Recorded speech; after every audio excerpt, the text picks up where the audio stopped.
हमें हमें हमारे जात पात को लेकर बहुत ही मिस इंटरप्रेट किया जा रहा है। हमें ये बताया जा रहा है कि भाई तू तो ब्राह्मण है, हमें ये बताया जा रहा है कि भाई तू तो क्षत्रिय है, हमें ये बताया जा रहा है कि भाई तू तो वन्या है, लेकिन हमें ये नहीं बताया जा रहा कि भाई तू हिंदू है। तो फिर चलिए कुछ इसी प्रकार के मामला के ऊपर पर्दा उठाने के लिए हम आज आपके साथ डिस्कस करेंगे।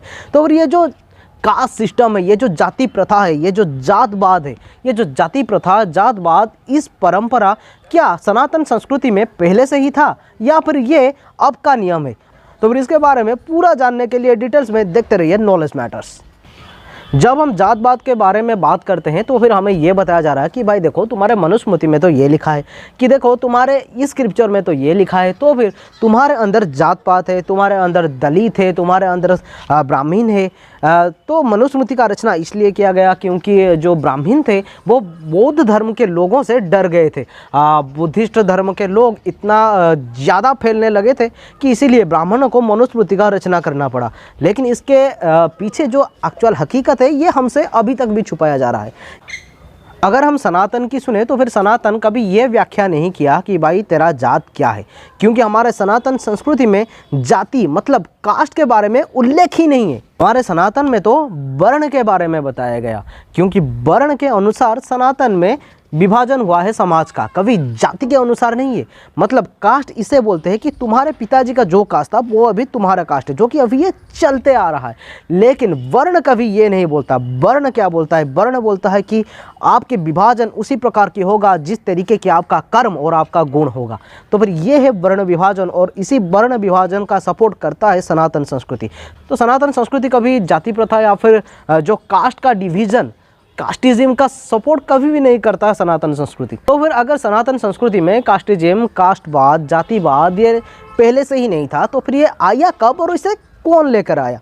अगर ये क्वेश्चन आएगा तो फिर हम यही बताएंगे कि देखिए ये कोई मतलब बहुत पुराने बात नहीं है, ये बिल्कुल अभी का ही जो रिकॉर्डेड हिस्ट्री है 200 से 300 साल पहले की बात है। आप मुझे ये क्वेश्चन का आंसर दीजिए, सोच के देखिए आपके सोसाइटी में 15 लोगों का नाम राम है।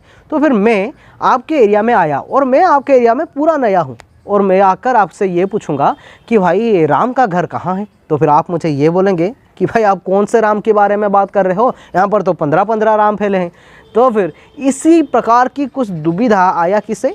ब्रिटिशर्स को। तो ब्रिटिशर्स जब आए तो फिर उन्हें ये दुविधा आया कि भाई राम को तो वो मिलने आए थे, लेकिन कौन से राम को मिलने आए थे ये वो नहीं जान पाए। तो इसीलिए उन्होंने ये प्रोपागेंडा लेके आया कि भाई तुम्हारे बाप का नाम के साथ मैं एक टाइटल जोड़ दूंगा, जो कि राजा महाराजाओं ने उपाधि के स्वरूप दिया था। तो फिर उसी टाइटल के अनुसार तुम्हारे जो पर पीढ़ी आएगा वो उसके साथ by one get one free के हिसाब से आ जाएगा। मतलब अगर तुम्हारे पिताजी के सरनेम पर मिश्रा है तो फिर तुम्हारा सरनेम भी मिश्रा होगा। तुम्हारे बेटा, उसके बेटा, उसके बेटा, उसकी बेटी, उसके भतीजा, उसके बेटा, सबका नाम हो जाएगा मिश्रा।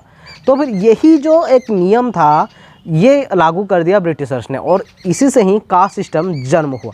ये जो कास्टिज्म, कास्टवाद, जातिवाद ये ब्रिटिशों की रचना है। ये भारतीय संस्कृति, सनातन मूल संस्कृति में इसका कोई भी वर्णन नहीं मिलता, क्योंकि सनातन संस्कृति हर वक्त गुण और कर्म के अनुसार विभाजन करता है। जैसे कि आप भगवद गीता के अध्याय नंबर 4 के 13वें श्लोक पर आप ये जान सकते हैं कि चतुर्वर्ण मया सृष्ट गुण कर्म विभागेषु, मतलब चारों वर्ण मैंने स्वयं, मतलब श्री कृष्ण बोल रहे हैं कि मैंने स्वयं सृष्टि किया है गुण और कर्म को लेकर, मैंने जन्म को लेकर वर्ण का विभाजन नहीं किया। मतलब कुछ इस प्रकार का हुआ कि अगर आपके पिताश्री वेद पाठ करते हैं तो फिर ये जरूरी नहीं कि भाई आप भी वेद पाठ करते होंगे। मतलब आपके पिताश्री अगर ब्राह्मण है तो फिर ये जरूरी नहीं कि आप ब्राह्मण होंगे। अगर आपको अस्सी चलाना आता है, अगर आपको धनुष तीर चलाना आता है, अगर आपको राजकार्य करना बहुत ही अच्छी तरीके से आता है तो फिर आप क्षत्रिय होंगे। हमारे सनातन संस्कृति इसी बात को पूरी तरीके से खुल के समर्थन किया है। लेकिन जब ब्रिटिशर्स आए उन्हें तो भाई हमारे अंदर तो खूट भरना उनका उद्देश्य था, वो थोड़ी ना हमारा उद्धार करने यहाँ आए थे।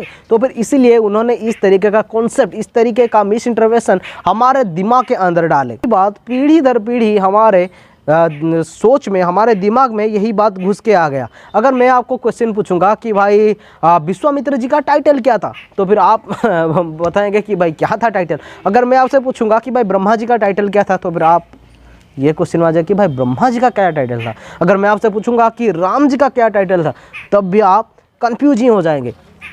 तो फिर यही बात प्रूव करता है कि भाई हमारा पहले कुछ उस तरीके से टाइटल नहीं था, हमारा सिर्फ नाम ही था और हमें हमारा गुण से, हमारे कर्म से पहचाना जाता था, ना कि हमारे जन्म से पहचाना जाता था। ज़्यादा दूर को भी जाना नहीं आपको चाहिए। तो भाई देखिए, ये तो मैंने आपको त्रेता युग या फिर द्वापर युग या फिर आपको तो सत्ययुग की बात बोल दिया। तो फिर आइए थोड़ा सा कलयुग के बारे में बताते हैं, और कलयुग में आपकी पीढ़ी के बारे में ही बताते हैं। तो फिर अगर मैं आपसे ये प्रश्न पूछूंगा कि आपके पीढ़ी भर पीढ़ी में, मतलब आपके जो पूर्वज है, जब 6 और 7 पुश्तैनी है जो आपकी पूर्व पीढ़ी थे, क्या उनकी टाइटल आपको याद है, या फिर आप अपने टाइटल से उनके टाइटल रिलेट करके बता रहे हो? क्या उनकी वृत्ति और आपकी वृत्ति समान है, या फिर आप जस्ट उसे रिलेट करके ही बता रहे हैं? तो यही से ये प्रूव हो जाता है कि भाई हमारा जो विभाजन था ये गुण या कर्म के अनुसार ही होता था, जन्म के अनुसार नहीं होता था। उसका हम एक और भी एक बढ़िया सा उदाहरण आपके पास पेश करेंगे कि आप ये सोच के देखिए, आप जिस एरिया में रहते हैं, आप एक संस्था या फिर एक शाही में रहते होंगे, तो फिर अगर आप एक लेन में या फिर एक शाही में रहते होंगे, तो फिर आपकी जो कास्ट है, तथाकथित कास्ट, तो फिर आपकी जो कास्ट है, आपके आस पड़ोस लोगों की भी वही कास्ट होनी चाहिए।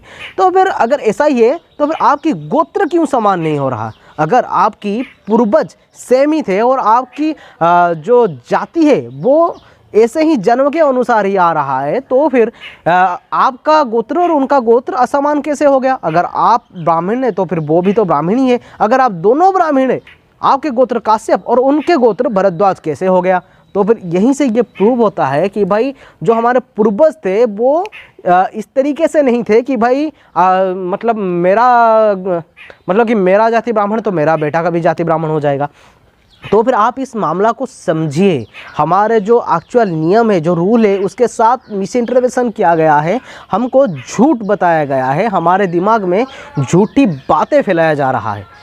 तो फिर अगर हम इसी गोत्र के ही ओर से सोचें, तो फिर आप मुझे ये बताएंगे कि भाई हाँ भाई, अगर गोत्र समान नहीं हुआ तो फिर इससे यही बात मालूम पड़ता है कि जो यहाँ पर हम इकट्ठा होकर रहे हैं, ये किसी गुण या फिर कर्म के अनुसार ही हम यहाँ पर इकट्ठा होकर रहे हैं, ना कि जन्म के अनुसार हम यहाँ पर इकट्ठा होकर रह रहे हैं। तो फिर यही बात यहाँ से प्रूव हो जा रहा है। मेरा ये एक आपसे निवेदन है कि जो हमें झूठी बातें पढ़ाया जा रहा है, जो हमें झूठी बातें बताया जा रहा है, तो फिर ये समय आ गया है कि हम उस झूठी जो बातें हैं हम उससे ऊपर उठेंगे, उससे ऊपर उठकर कुछ बातें करेंगे जो एक्चुअल सनातन में है, जो एक्चुअली हमारे सनातन संस्कृति में है, वही बातों को हम आगे लाएंगे। और उसी के साथ हम क्या करेंगे कि जो हमारे एक्चुअल रियल ट्रूथ है उसे हम खुद पढ़ेंगे और पढ़ने के साथ दूसरों को भी पढ़ाएंगे, दूसरों को भी बताएंगे, जिससे कि हम सनातन को बचा सकते हैं। तो फिर मेरा ये उद्यम बस सनातन को बचाने के लिए ही नहीं, आपको आपकी जो सुप्त अवस्था है उसे जगाने के लिए भी है। तो फिर आप कृपया हमें सपोर्ट करते रहिए